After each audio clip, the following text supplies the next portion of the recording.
Hello, my name is Stoyan Dimitrov, and I'm going to go over the process of implementing our character into our game, Transformers Earth Wars.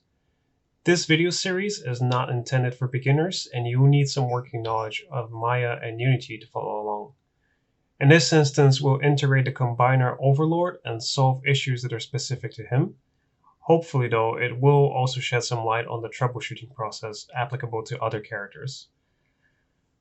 We will begin by grouping and naming our meshes using a naming convention that will make them interact with the various Maya and Unity scripts used for integration.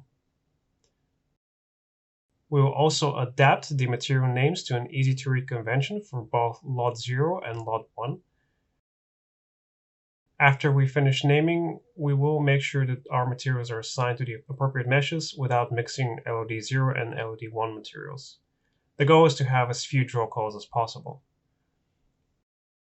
We will export our meshes and textures using the SpaceApe Maya exporter while going over its functionality. Moving on to Unity, we will assign custom shaders for each material and also go over assigning the exported textures to those materials as well. We will also need to separate the weapon into an attachment that we can slot in during gameplay. This will involve extracting it as a separate mesh and then rigging it using Maya's node editor. After we've done that, we'll copy the old animations to the new weapon setup and tweak wherever necessary to match the motion of the old setup. We'll then capture a walk cycle, turntable animations, and character sheets using the SpaceApe presentation script. This is a good way to test our model with existing animations as well as showcasing it.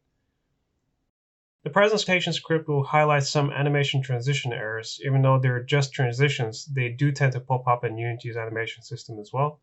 So we'll fix those using Maya's graph editor. On the Unity side, we will define the animation clips using another specific naming convention for the transformation animations. If everything is named correctly, the prefab creation script will automatically assign the new clips to animation controllers used in the game.